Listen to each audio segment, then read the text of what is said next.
예수님이 어디를 가든지 늘 함께 동행했던 제자들, 그 가운데서도 새 제자를 꼽으라 할 것 같으면 베드로와 야고보와 요한이라 말할 수 있을 것입니다.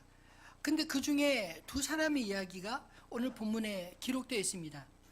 첫 번째로 사도들 가운데 첫 번째 순교자의 이름으로 기록되는 야고보가 헤롯 왕의 손에 죽임을 당했습니다.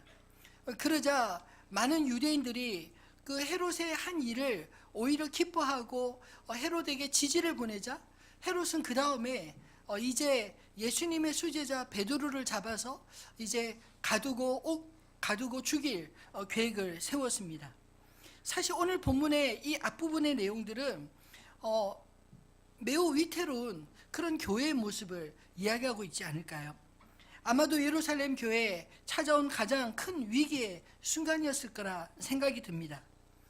베드로 개인적으로도 이제 이게 끝인가 싶은 그런 꽉 막힌 상황이고, 예루살렘 교회 역시 가장 뛰어난 형리 리더십을 가진 맨 앞줄에 있는 두 명의 사도가 순교와 또 순교를 앞둔 위기의 상황을 맞았는데 어떻게 풀어야 하나 참 난감한 상황이 아니었을까요?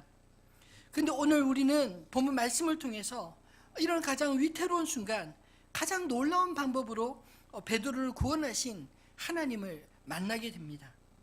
전 사실 말씀을 묵상하면서 한 가지 의문이 들었습니다. 왜냐하면 이 두 제자 가운데 왜 야고보는 순교하도록 허용하시고 베드로는 살려주셨을까? 그런 생각이 들었기 때문입니다. 근데 사실 그 대답은 하나님의 섭리의 측면이기 때문에 우리가 다 이해하거나 설명할 수 없는 그런 영역이 아닐까요? 그럼에도 불구하고 예수님께서 이미 야고보의 첫 번째 순교를 암시하는 듯한 그런 말씀은 성경 속에 찾아볼 수 있습니다. 마태복음 20장 20절로 23절 말씀인데요, 우리 같이 한번 읽어볼까요? 그때 세베대 아들의 어머니가 그 아들들을 데리고 예수께 와서 절하여 무엇을 구하니 예수께서 이르시되 무엇을 원하느냐 이르되 나의 이 두 아들을 하나는 주의 좌편에 앉게 명하소서. 구하는 것을 알지 못하는도다. 내가 마시려는 잔을 너희가 마실 수 있느냐? 그들이 말하되 할 수 있나이다. 이르시되 너희가 과연 내 잔을 마시려니와 내 좌우편에 앉는 것은 내가 주는 것이 아니라 내 아버지께서 누구를 위하여 예비하셨든지 그들이 얻을 것이니라. 아멘. 십자가를 바로 목전에 두고 계신 그 예수님의 마음은 헤아리지 못한 채 마치 예루살렘 입성이 곧 출세의 시작인 줄 알았던 이 세베대의 두 아들 야고보와 요한의 어머니는 두 아들의 앞길을 예수님께 청탁하고 있습니다. 예수님이 마시려는 잔은 십자가이지 않습니까? 근데 야고보와 요한은 그 잔을 기꺼이 마실 수 있다고 대답했고, 주님도 너희가 과연 내 잔을 마시려니와 이렇게 말씀하셨습니다. 예수님의 제자 가운데 이 야고보의 순교로부터 시작해서 사실 예수님의 모든 제자들이 한 사람 한 사람 순교를 당하지 않나요? 그리고 맨 마지막에 이 야고보의 동생 요한이 요한계시록을 남기고 반모섬에서 유배의 삶을 마치게 되었습니다. 사실 이 순교의 순서가 어떻게 되느냐, 이게 중요한 게 아니라 하나님 나라를 위해서 주님이 십자가 길을 가셨듯이 제자들 역시 그 십자가 길을 따라갈 것을 주님이 미리 언지를 준 게 아닐까요? 그러나 그 순서가 야고보 다음 베드로는 아니었던 것입니다. 베드로를 가두었던 옥문이 어떻게 열리게 되었는지 오늘 본문을 통해서 저와 여러분에게 들려주시는 주님의 음성을 들을 수 있게 되기를 바랍니다. 사실 우리 인생도 마치 앞이 꽉 막힌 것 같은 도무지 그 내일을 예측할 수 없는 그런 감옥에 갇힌 것 같은 그런 삶을 살 때가 있지 않습니까?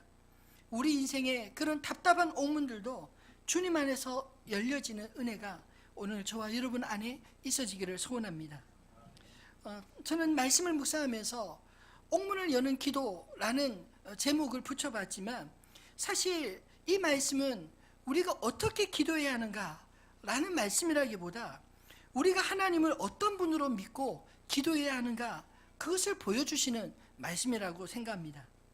왜냐하면 우리의 기도의 여신보다 더 중요한 것이 우리가 기도하는 대상이 누구인지를 아는 그 믿음이 더 중요하기 때문 아닐까요? 오늘 저는 이 말씀을 통해서 하나님을 어떤 분으로 믿고 기도해야 하나 그것에 대해서 두 가지로 나누고 싶습니다. 첫 번째로 우리의 기도에 응답하시는 하나님을 향해 기도해야 될 줄 믿습니다. 감옥에 갇힌 이 베드로를 구명하기 위해 교회가 무엇을 했을까요? 5절 말씀에 보면 이에 베드로는 옥에 갇혔고 교회는 그를 위하여 간절히 하나님께 기도하더라 말씀하고 있습니다. 유력한 정치인이나 제사장이나 혹은 옥조를 찾아가서 사정사정 부탁한 것이 아니라 교회를 친히 십자가 위에 자신의 몸으로 세우신 이 예수님께, 교회의 진정한 주인 되신 하나님께 기도했다는 것입니다. 언제까지 기도했을까요? 본문 12절에 보면 깨닫고 마가라는 요한의 어머니 마리아의 집에 가니 여러 사람이 거기 모여 기도하고 있더라. 베드로가 돌아올 때까지 그들이 기도를 멈추지 않고 기도하고 있었다고 말씀하고 있지 않나요? 베드로가 옥에 나와서 기도하는 성도들을 찾아가게 된 것은 우연이 아니라 하나님께서 그들이 기도하는 것에 대한 응답으로 친히 베드로를 그곳에 보내신 게 아닐까요? 저는 말씀을 묵상하면서 새롭게 느끼게 된 것이 옥문을 나오는 베드로를 보면서 그가 옥문을 나온 것이 그의 믿음으로 옥문을 연 것이 아니라는 사실을 깨닫게 되었습니다. 오늘 본문에 보면 베드로는 옥중에서도 이상할 정도로 태평하게 잠을 이루고 있지 않습니까? 양발에 착고가 채워지고 그리고 양 옆에 두 명의 건장한 군인이 지키고 있고 또 옥문과 바깥에 첫 번째, 두 번째 그 때를 지났다는 거 보면 사실 굉장히 엄중한 감시 속에 갇혀 있음에도 불구하고 베드로는 태평하게 내일 사형이 선고될지도 모르고 그렇게 잠들어 있단 말하지 않습니까? 천사에게 이끌려 감옥에서 완전히 빠져나와서 천사가 그 앞에서 사라질 때까지 베드로는 이게 꿈인지 생신지 구분하지 못하는 그런 모습을 보면 확실히 베드로의 믿음으로 옥문이 열린 것은 아니라는 것이 분명합니다. 베드로가 간절히 기도하는 중 천사를 만났다고 기록하고 있지 않지 않습니까? 오히려 그가 잠들어 있을 때 천사가 그를 깨워서 옥문을 열고 그를 구원하였습니다. 그가 나오자마자 찾아간 곳은 기도하는 마가의 다락방이었습니다. 하나님께서 기도하는 성도들의 그 기도 때문에 비록 잠들어 있었던 베드로라 할지라도 천사를 보내어 그를 깨워 기도하는 자들에게 직접 보여주신 게 아니었을까요? 기도했던 교회조차도 성도들조차도 사실은 기도의 응답으로서 베드로를 믿지 못했습니다. 베드로의 음성을 듣고 알아차렸던 오늘 본문의 로데라고 하는 여자아이가 그 문을 열어주기보다 먼저 문을 열기도 전에 그 집으로 뛰어나가서 베드로 선생님이 왔다고 이렇게 말했을 때 아무도 믿지 않지 않습니까? 거짓말이라고 생각하고 혹은 그렇게 들릴지라도 베드로 영이지 베드로가 살아 돌아오지 못했을 거다. 그렇게 말하면서도 여전히 기도하고 있는 것입니다. 참 기가 막힌 현실 아닌가요? 어쩌면 그들이 기도하는 것은 그저 소망과 소원일 뿐이지 실제로 옥문을 여실 수 있는 능력의 하나님, 하나님의 능력은 믿지 못했던 것 아니었을까요? 그런데도 하나님은 오히려 베드로를 기도하던 그들 앞으로 데려가셔서 친히 응답하시는 분이심을 오히려 보여주시고 깨닫게 해주신 게 아니겠습니까? 왜요? 하나님은 귀머거리가 아니시고 우리의 기도를 들으시는 분이심을, 친히 응답하실 수 있는 전능하신 분이심을 교회에 알려주시기 위함이라 믿습니다. 여러분, 기도하는 사람과 기도하지 않는 사람의 차이가 있다면 무엇일까요? 기도하는 사람은 응답하시는 하나님을 알게 되지만 기도하지 않는 사람은 도대체 하나님이 무슨 일을 하시는지 깨닫지 못하고 실제로 자기가 소원이 이루어져도 그것이 우연이 된 것으로 생각하지 않겠습니까? 일하시는 하나님, 응답하시는 하나님을 경험하기 시작할 때 우리 안에 하나님을 향한 믿음이 점점 자라나게 되는 줄 믿습니다. 저는 사역훈련할 때 늘 이것을 설명합니다. 우리의 믿음은 안 믿어지는데 억지로 눈 꽉 감고 입을 목소리를 크게 믿습니다, 아멘 한다고 믿어지는 게 아니라 하나님과 나 사이에 영적인 경험들이 쌓여져서 그 경험들이 결국은 한 번, 두 번, 세 번, 10번, 100번 기도의 응답을 받고 하나님의 경험하게 될 때 그 하나님이 믿어지는 것은 너무나 당연한 게 아니겠습니까? 그런 의미에서 저는 하나님은 우리에게 믿음을 구걸하시는 분이 아니라고 믿습니다. 이미 믿을 수 있도록 우리가 기도할 때 응답해 주시고 믿을 수 있도록 하나님의 보호와 은혜를 경험하게 해주시고 그리고 그 속에서 하나님을 찬양하고 하나님 앞에 감사하는 법을 배우게 하는 것 아닐까요? 하나님 무엇을 기뻐하실까요? 여러분 응답해 줬는데도 민숭민숭 아무런 반응이 없다면 하나님 얼마나 섭섭하겠습니까? 여러분 자녀들에게 원하는 것을 들어줬는데 달라고 할 때는 그렇게 울고불고 짜고 이러다가 딱 줬는데 입 싹 닫고 아무 일 없다는 듯이 그냥 뒤를 싹 돌아서 가버린다면 얼마나 속상할까요? 혹 우리가 주님 앞에 그런 기도의 생활을 하고 있지 않습니까? 여러분 작지만 감사하는 법을 배우시기 바랍니다. 작지만 하나님을 인정하고 찬양하는 법을 배우시기 바랍니다. 하나님이 그것이 너무 좋아서 그 찬송, 그 감사를 더 한 번 들어보려고 우리에게 더 많이 응답해 주지 않을까요? 그런 것이 신뢰로 하나님 앞에 쌓여지는 것입니다.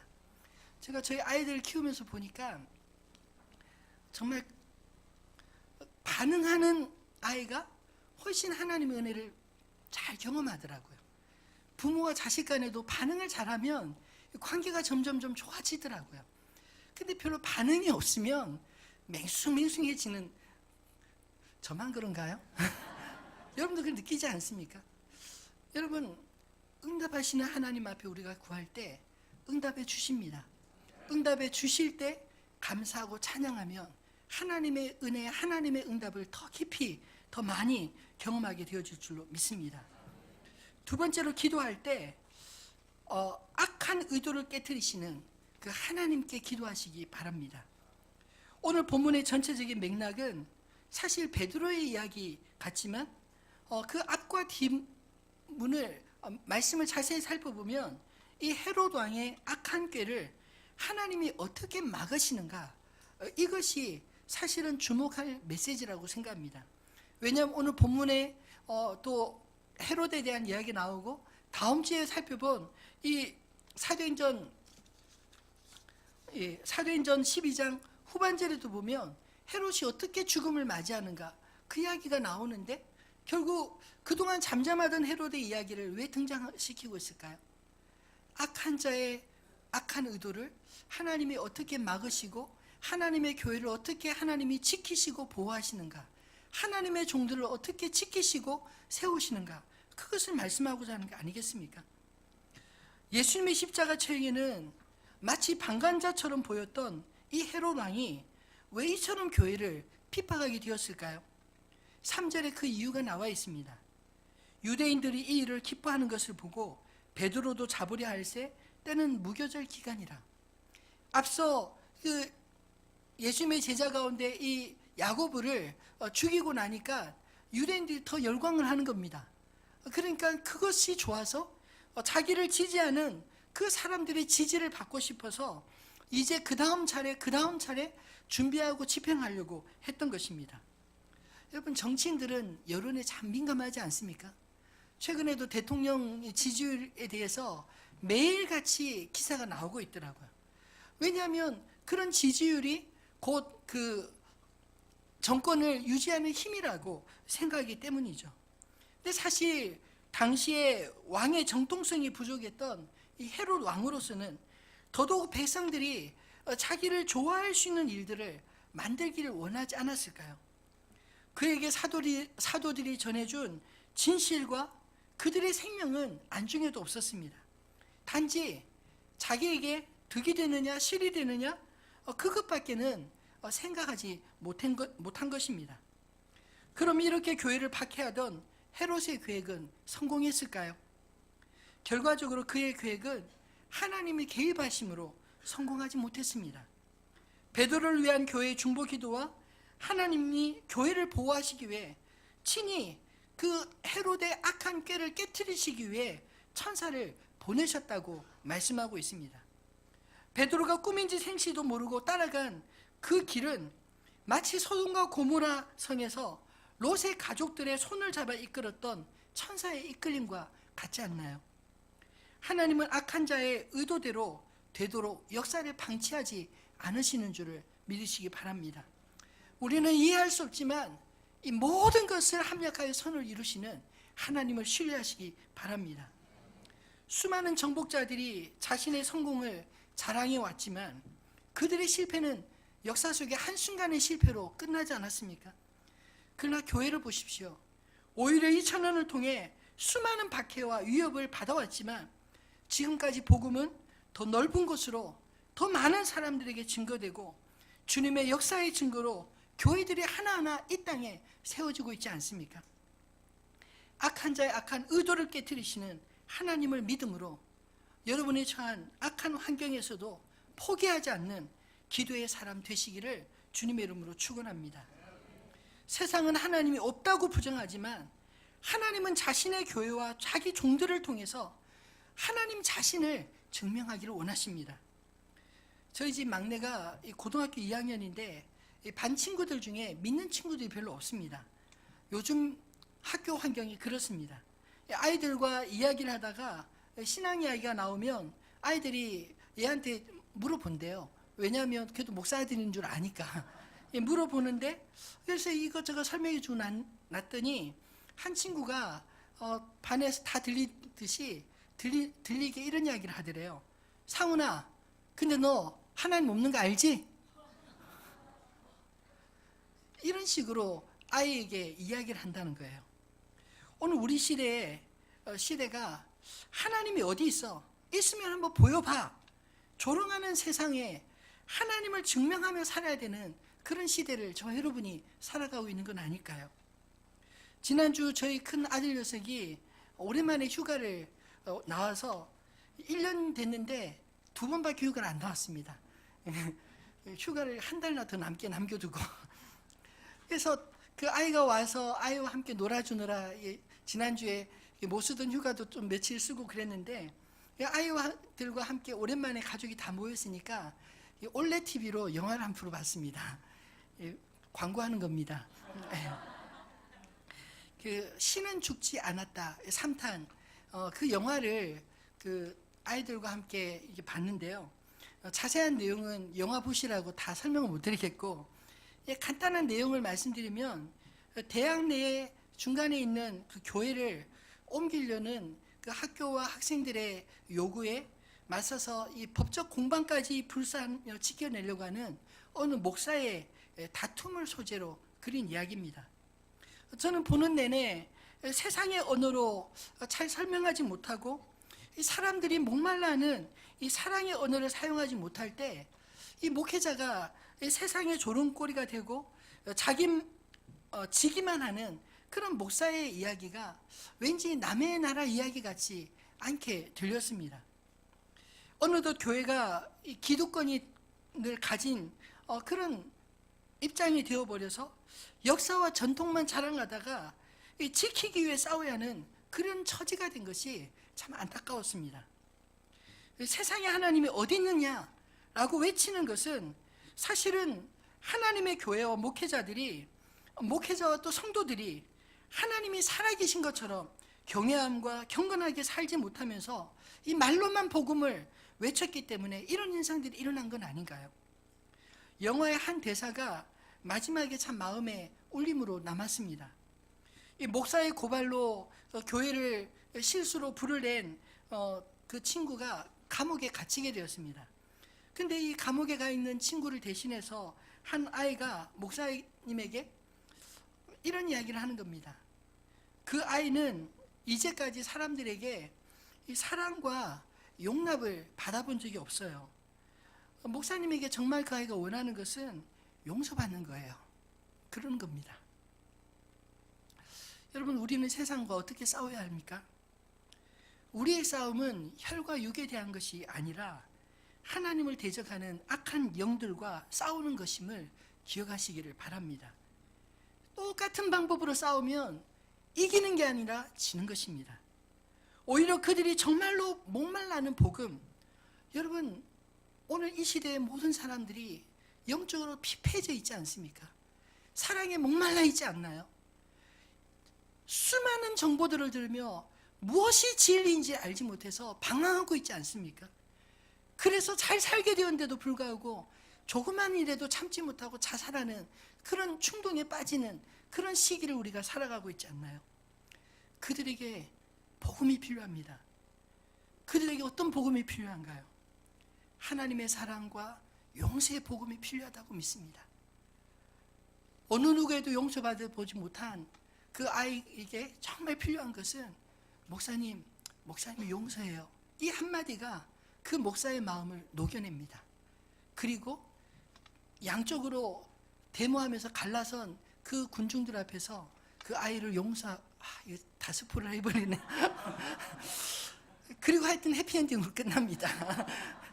하나님이 이 교회 지켜서 지켜진 게 아니라 오히려 포기하고 새로운 곳에 교회를 짓겠다고 하니까 더 많은 사람들이 나서서 교회를 후원하고 또 함께 짓는 데 동참하고 그러면서 역시 하나님은 사랑이시구나. 이것을 깨닫는 순간 그 마음에 그 맺힌 것들이 풀어지는 그 장면이 가장 인상적이었습니다. 이렇게 다 설명해 주셔도 한번 보셨으면 좋겠습니다. 여러분, 세상은 악인의 의도대로 되는 것 같아도 그 배후에 살아계신 하나님의 의도대로 되어지는 줄을 믿으시기를 바랍니다. 모든 것을 합력하여 선을 이루신 하나님을 믿는 자라면 여러분, 우리가 바로 근시안적으로 앞만 보며 아등바등하며 살아갈 것이 아니라 우리 끝을 바라보며 살아가야 되지 않을까요? 주님이 우리를 맞아주실 그 영광의 순간을 바라보며 그 순간까지 포기하지 않고 그 순간까지 응답하시는 하나님, 악한 자의 의도를 괴멸하시는 하나님, 진리이신 그 하나님을 바라보며 살아가야 되지 않겠습니까? 그 가운데 하나님이 그 백성들을 통해 역사하신 줄 믿습니다. 말씀을 맺겠습니다. 여러분을 답답하게 만드는 가둬두는 옥문은 무엇인가요? 사실 감옥이라는 것은 단절의 상징 아닌가요? 사단은 하나님과 우리 사이, 또 나와 세상, 나와 형제들, 이웃들 사이에 단절시키려고 얼마나 기를 쓰고 애를 쓰는지 모릅니다. 여러분, 왜 세상은 하나님을 보지 못하게 되었을까요? 사탄의 전략과 하나님의 심판의 결과라는 것을 로마서 1장은 이렇게 설명합니다. 우리 로마서 1장 20절로 23절 말씀을 한번 읽어볼까요? 창세로부터 그의 보이지 아니하는 것들, 곧 그의 영원하신 능력과 신성이 그가 만드신 만물에 분명히 보여 알려졌나니 그러므로 그들이 핑계하지 못할지니라. 하나님을 알되 하나님을 영화롭게도 아니하며 감사하지도 아니하고 오히려 그 생각이 허망하여지며 미련한 마음이 어두워졌나니 스스로 지혜 있다 하나 어리석게 되어 썩어지지 아니하는 하나님의 영광을 썩어질 사람과 새와 짐승과 기어다니는 동물 모양의 우상으로 바꾸었느니라. 아멘. 여러분, 모든 인간은 그 양심이 신이 계시다는 거, 하나님이 살아계시다는 것을 압니다. 아는데 오늘 말씀하는 것처럼 하나님을 영화롭게도 감사하지도 않으면 사단의 꾀에 빠져서 썩어지지 않을 하나님의 영광을 썩어질 그런 우상으로 바꿔버린다는 겁니다. 사람과 새와 짐승과 기어달리는 동물의 모양의 우상으로 하나님을 바꾸어 버리면 그러면 인간은 끝나는 겁니다. 인간의 그 죄악 때문에 스스로 멸망의 길을 가게 된다는 것이죠. 그런 인간의 죄악을 하나님이 어떻게 심판하시는지 또 28절로 32절은 이렇게 설명하고 있습니다. 또한 그들이 마음에 하나님 두기를 싫어하며 하나님께서 그들을 그 상실한 마음대로 내버려 두사 합당하지 못한 일을 하게 하셨으니 곧 모든 불의, 추악, 탐욕, 악의가 가득한 자요, 시기, 살인, 분쟁, 사기, 악독이 가득한 자요, 수근수근하는 자요, 비방하는 자요, 하나님께서 미워하시는 자요, 능욕하는 자요, 교만한 자요, 자랑하는 자요, 악을 도모하는 자요, 부모를 거역하는 자요, 우매한 자요, 배약하는 자요, 무정한 자요, 무자비한 자라. 그들이 이 같은 일을 행하는 자는 사형에 해당한다고 하나님께서 정하심을 알고도 자기들만 행할 뿐 아니라 또한 그런 일을 행하는 자들을 옳다 하느니라. 양심이 화인 맞는다, 그런 말 쓰지 않습니까? 양심이 굳어지고 양심이 마비되어서 자기가 그렇게 하면 하나님이 심판을 받는다는 걸 알 뿐만 아니라 알면서도 행하고 남들이 행하는 것을 오히려 기뻐하고 지지하는 그런 희한한 일들이 일어난다는 것이죠. 오늘 이 시대가 그렇지 않습니까? 여러분, 그러나 예수님은 마태복음 5장 8절에 이런 축복을 약속하셨습니다. 마음이 청결한 자는 복이 있나니 그들이 하나님을 볼 것이며. 여러분, 우리의 마음이 청결하면 하나님이 보여지는 줄 믿으시기를 바랍니다. 이미 하나님은 자신의 모든 영광을 하나님이 지으신 만물에 충만하게 보여주셨습니다. 세상에 꽃 한 송이가 그저 피는 게 있나요? 여러분, 우리 뱃속에서 자라나는 아이가 그저 생겨지나요? 여러분, 그 모든 신비를 어떻게 설명하며 과학적으로 이해할 수 있겠습니까? 우리가 만들었습니까? 우리가 만들어도 그보다 잘 만들지 못합니다. 완벽하게 만들 수 없습니다. 여러분, 하나님께서 만드신 모든 피조물 세계에 하나님의 영광이 드러나 있습니다.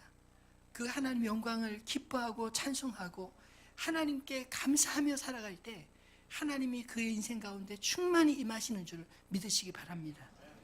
여러분, 세상은 하나님을 어떻게 알게 되며 보게 될까요? 세상 사람들이 하나님을 보는 통로는 제가 믿기에 그들의 눈이 가려워서 그들이 믿는 자들을 통해, 믿는 자들의 눈을 통해 보게 되는 줄로 믿습니다. 하나님 믿는 사람들이 하나님을 신실하게 의지하고 하나님을 보는 사람들이 하나님을 바라보고 하나님이 말씀하신 것들, 그의 가운데 역사하시는 것들을 그의 삶을 통하여 증명하고 삶을 통하여 말씀을 나누기 시작할 때 보이지 않았던 하나님이 그들에게도 점점 보여지고 들리지 않았던 하나님의 말씀이 그들 가운데 점점 들려지고 그들도 하나님 앞으로 돌아오는 역사가 일어나지 않을까요? 여러분, 하나님을 믿는 저와 여러분의 사명이 그래서 크다고 믿습니다. 우리가 우리의 눈이 어두워지지 않도록 우리가 늘 기도해야 될 줄 압니다. 하나님 늘 바라보게 도와주십시오. 우리의 마음이 청결하게 도와주십시오.